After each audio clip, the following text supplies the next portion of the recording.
নতুন অন্তর্বর্তীকালীন সরকারের নেতৃত্বে যে কেবল এক মাস যাত্রা শুরু হলো, এর মধ্যে আমরা কিছু অশুভ ইঙ্গিত দেখতে পাচ্ছি। রাষ্ট্রের রন্ধে রন্ধে আওয়ামী ফ্যাসিবাদী যুগের প্রেতাত্মারা কিন্তু এখনো ঘাপটি মেরে বসে আছে। তারা শিক্ষায়, অর্থনীতিতে, জুডিশিয়ারিতে, অ্যাডমিনিস্ট্রেশনে সেখানে বসে তারা আবার সেই আওয়ামী ফ্যাসিবাদী যুগে এই দেশকে নিয়ে যাওয়ার জন্য তারা চক্রান্ত করছে।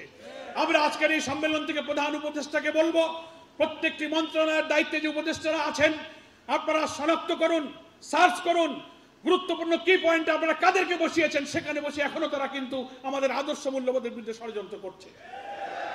সদ্য খবর বেরিয়েছে বাংলাদেশ শিল্পকলা একাডেমিতে মহাপরিচালক হিসেবে সৈয়দ জামিল আহমদকে নিয়োগ দেওয়া হয়েছে।